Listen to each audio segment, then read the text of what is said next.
normalizar essas pessoas. Então, primeiro, o que é o hackathon? Esse Problem-Based Learning é um negócio bem conhecido na academia. Ele normalmente dá um problema, te ensina ferramentas e tu mesmo tem que resolver o problema. Isso se chama vida.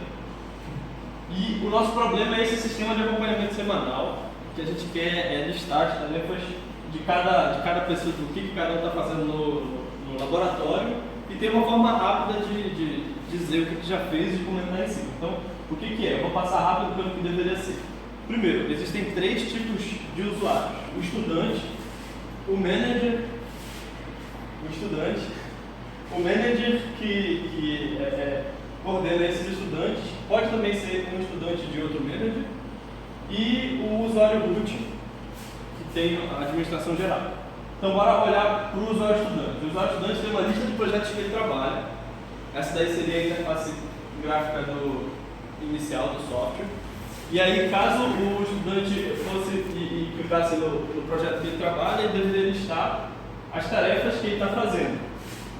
E aí aqui ele podia clicar e habilitar, desabilitar a tarefa que já terminou, e ele podia adicionar uma nova tarefa da semana e tal.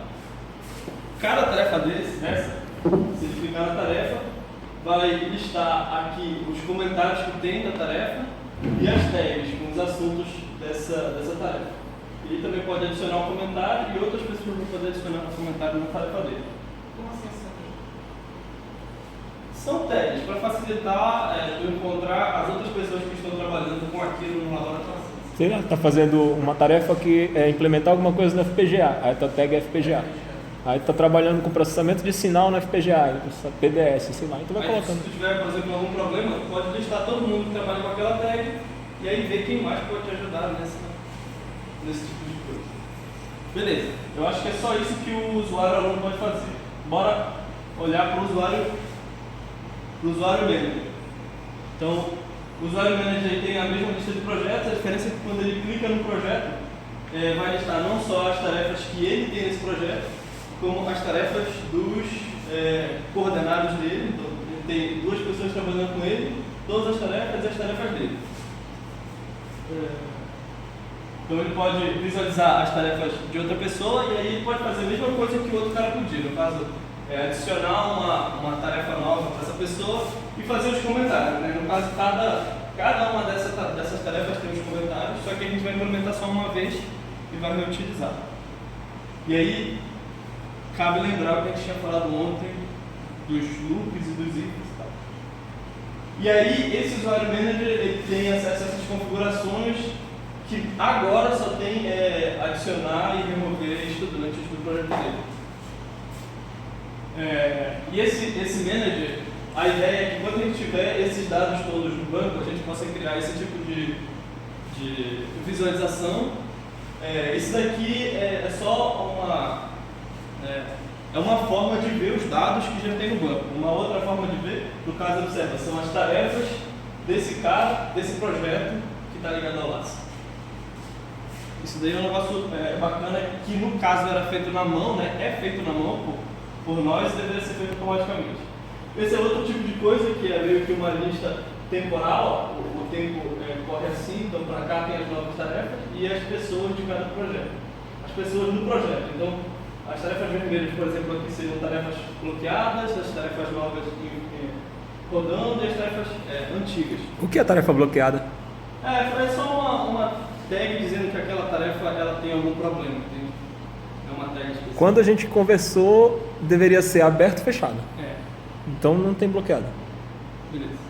Eu acho, porque senão complica.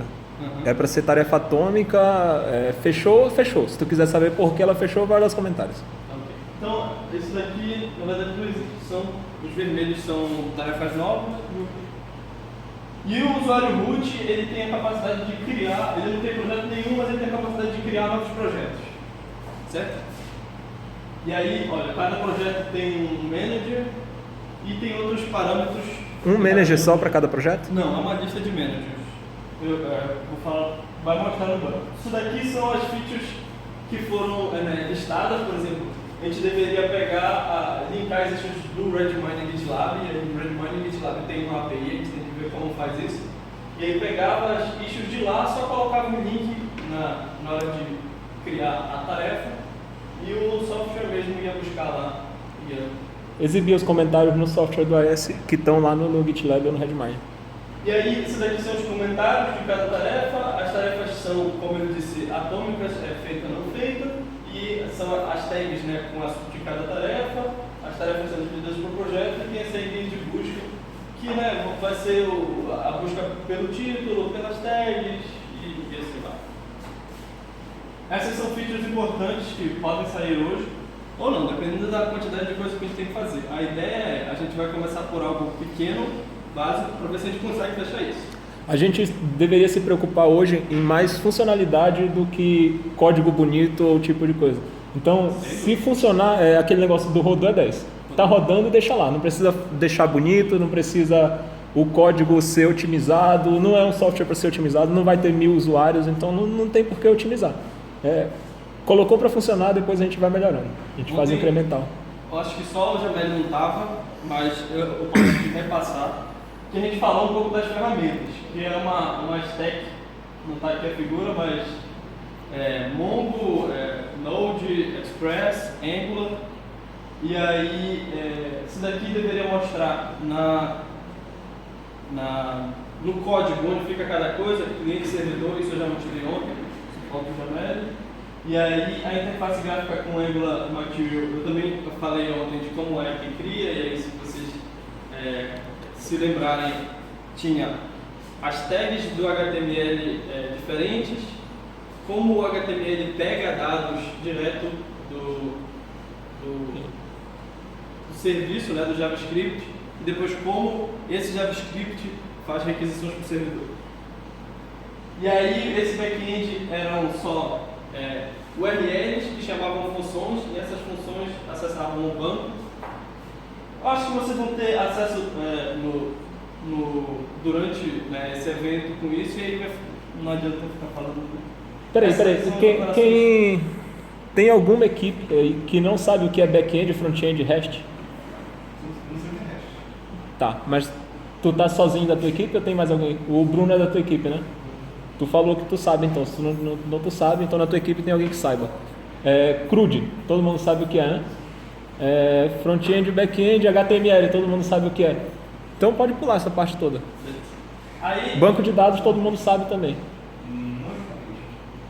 Mas o Bruno está na tua equipe, então beleza. A ideia é que, como a gente vai ter todo mundo contato com isso, a gente vai entender, pelo menos na primeira meia hora, se a gente não produzir muito, essa meia hora vai servir para... O que eu tinha falado para o Joari no início da equipe, a gente não deixa os 3 programando da equipe. Um fica programando e os outros 2 ficam olhando. Aí depois troca os três programam, só que um de cada vez. Aí deixa 10 minutos para cada um programando e os outros olhando. Depois vocês dividem as tarefas, entendeu? Para o pessoal se acostumar. Já existe um layout, Joari? Tipo com menu e tal? Tem, vou mostrar.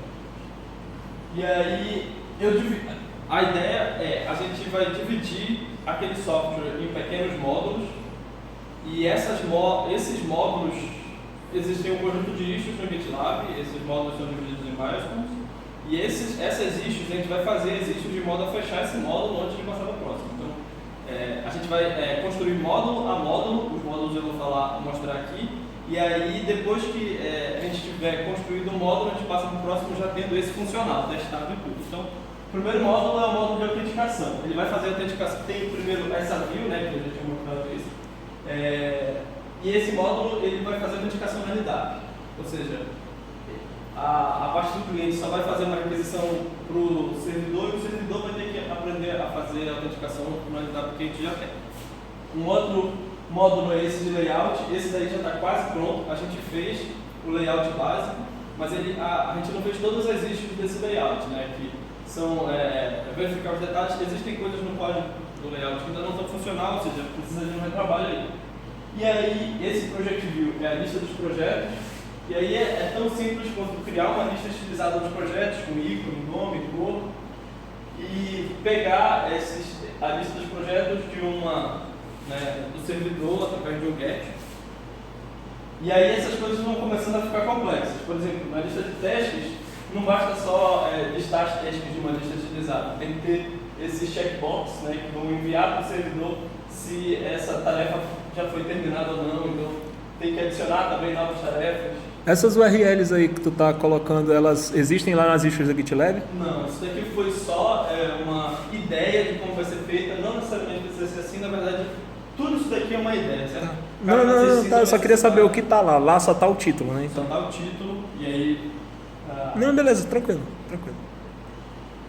E aí tem também os comentários e vai crescendo de complexidade, né? Aí aqui já tem não só as tasks, mas adicionar task, listar os comentários, criar.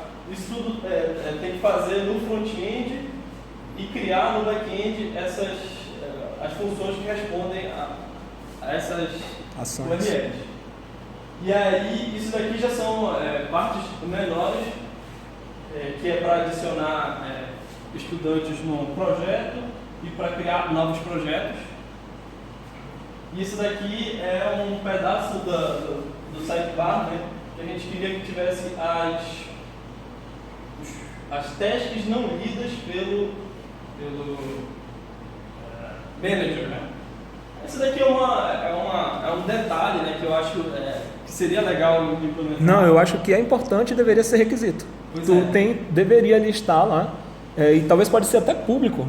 Deveriam ter dois prazos. Sim. Um prazo para o usuário, como é que tu chama? Tu chama usuário? Estudante. Para o estudante lançar as suas tarefas da semana. E um dia depois desse prazo, é o prazo para o manager avaliar essas tarefas projetadas pelo estudante. E pode ser até público. Se o manager passar uma lista de managers irresponsáveis, entendeu? E aí fica lá, o nome dos managers em vermelho lá, dizendo que eles não estão cumprindo com os deveres deles. E o dos alunos que não entregaram também os AS deveriam ter uma lista de vermelho. E não pode entregar atrasado. Fechou o sistema, só vai entregar na próxima semana. E isso vai para o score do cara, que existe um sistema maior, que tem score de cada um de vocês, que é de onde vai sair o aluno do ano que fica com aquele quadro lá na frente. É bom que a gente está gravando e a gente pode recapitular. Quando vocês estiverem trabalhando em cada um desses módulos, aí vocês podem recapitular o que a gente está falando desses módulos, certo? Quando vocês estiverem com o código na frente de vocês, talvez fique mais entendido. Aí a gente dividiu aqui o esquema do banco de dados, né? Acho que não vale a pena investir tanto nisso. Acho que vale. Mas observa que agora no código não tem esquema nenhum implementado. O que significa que vocês têm essa facilidade que, como é Mongo, o banco de dados pode se mover, né? Pode se modificar mesmo com os dados dentro. Ou seja, vocês têm essa liberdade de escolher como é que vai ser o esquema. Mas a ideia aqui é que o usuário ele tem uma lista de projetos, uma lista de testes e outras features, outros campos necessários. E aí, assim como o usuário tem uma lista de projetos, o projeto tem uma lista de usuários, assim como uma lista de managers. Então, para modificar essa ligação projeto-usuário, tem que editar nos dois. E é meio que assim que o Mongo faz essas ligações. Por que não faz uma tabela intermediária? Porque isso é SQL. E aí o Mongo ele permite ter uma lista aqui, realmente, um array, e aí basta colocar nos dois lados. Então um projeto tem vários usuários e um usuário tem vários projetos? O projeto tem vários usuários e... Porque o aluno deveria ter um projeto só. Não, ele pode ter infra e algum outro projeto. Mas a gente deveria lançar um warning se... Tá, então essa lógica tem que ser no código. Essa lógica é no código. Tá. Mas aí... Principalmente no back-end, nesse caso. Tá, mas aí a gente deveria ir conversando, mas a ideia é que cada aluno tenha um único projeto. E a infra, aquela tarefa de infra que a gente já conversou. Mas aí ela não entra como um projeto, assim, entendeu? Então, um aluno tem um projeto. Que é aquilo que a gente já conversou, é melhor não entrar muito, vai.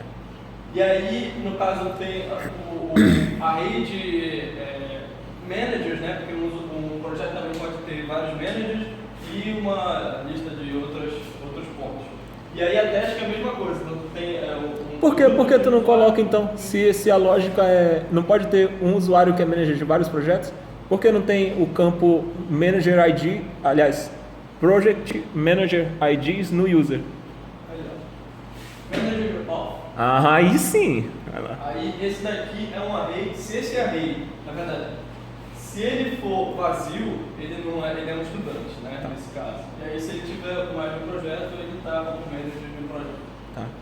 E aí a task é a mesma coisa. No caso tem o project, aí nesse caso é só uma, não é array aqui, é só uma.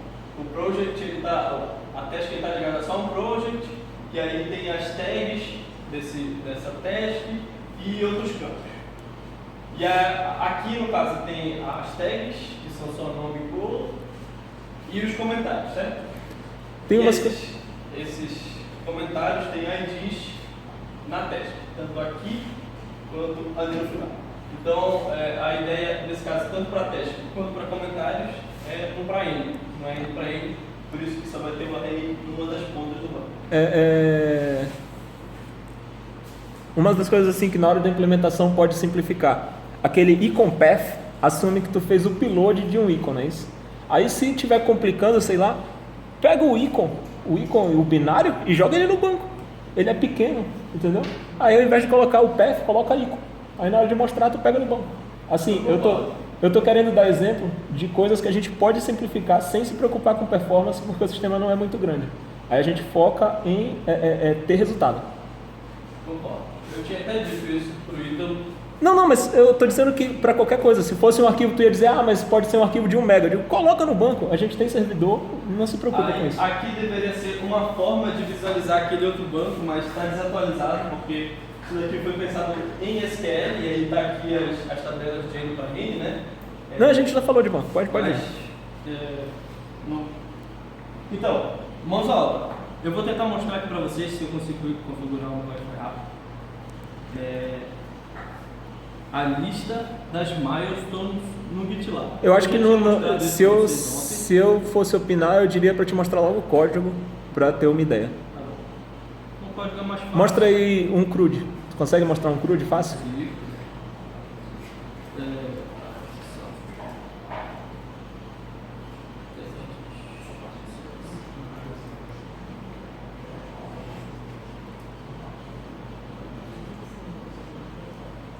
Código que vocês vão ter acesso.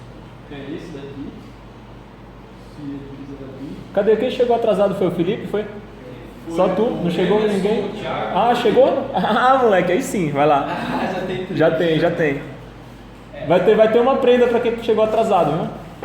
Aí a ideia aqui, bota para mostrar um CRUD. Tem uma cadeira ali, Jorge. Tem cliente, servidor.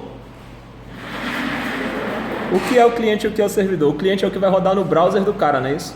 Todo mundo está familiarizado com o One Page Application? É assim, olha só.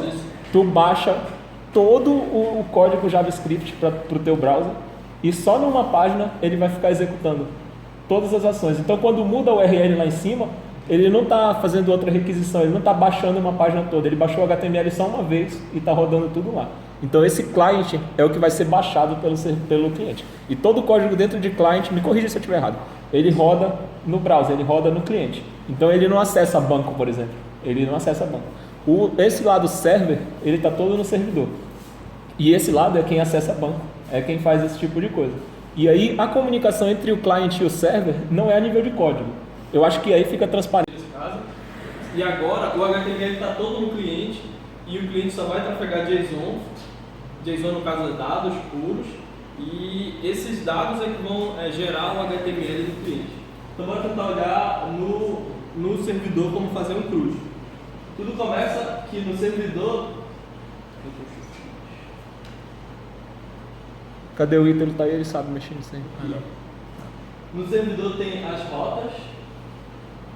As rotas são essas APIs que a gente estava mostrando lá. Então tem post, tem get.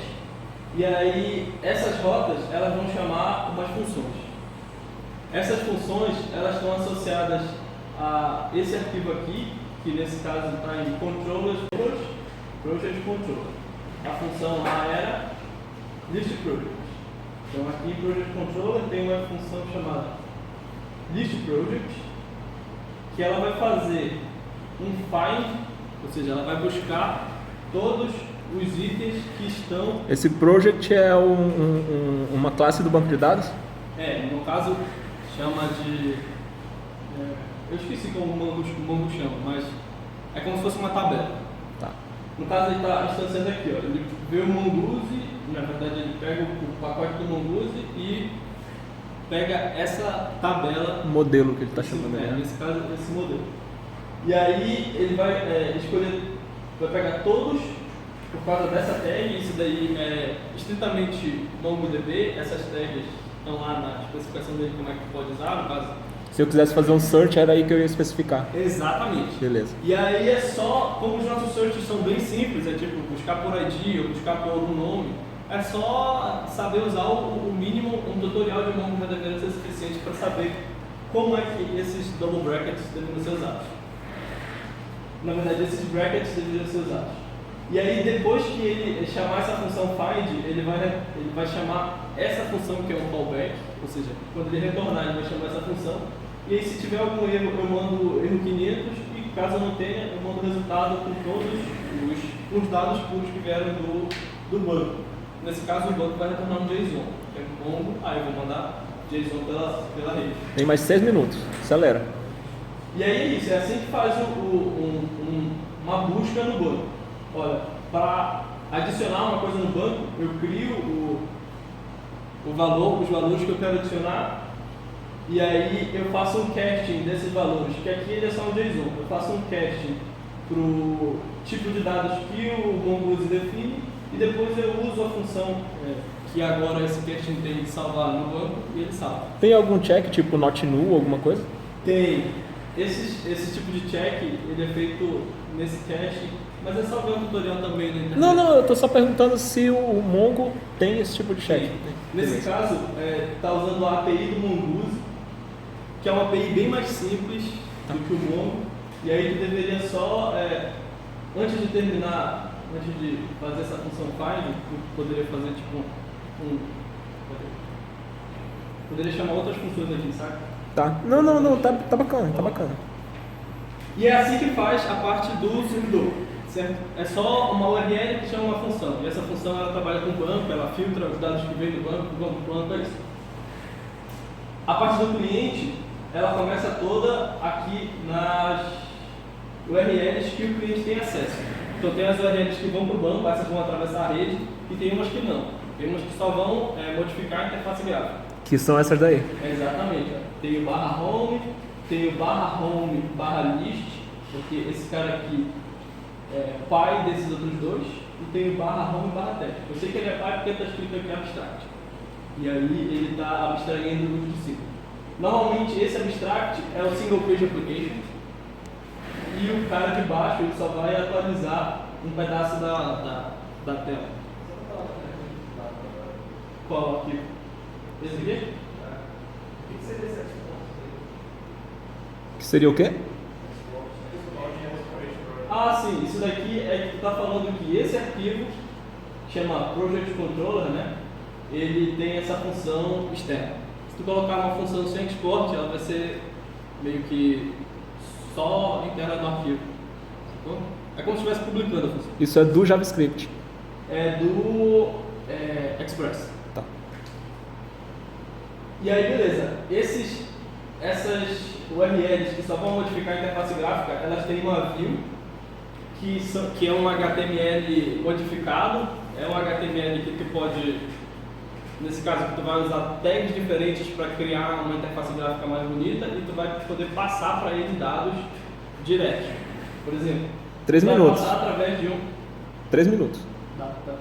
Tu vai passar através de um controlador. Esse controlador é a função que vai... vou mostrar o controlador mais simples. Esse daqui.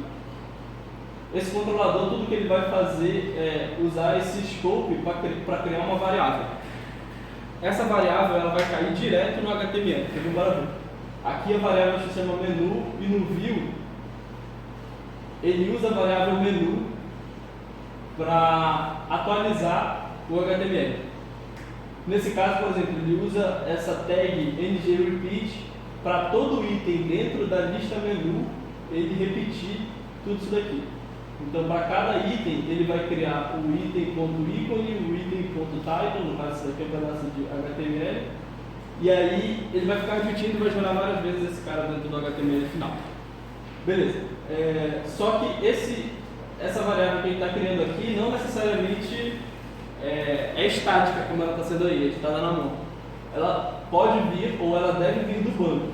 Então, aqui, olha, eu estou criando a mesma variável, na verdade, a mesma variável não, nome diferente, mas ao invés de criar a estática, eu estou fazendo um get naquela URL lá do servidor, eu estou fazendo um get no banco, através da rede, e aí ele vai retornar o que aquela URL deveria retornar, né? No caso é um conjunto de dados, e esse conjunto de dados vão para o scope project.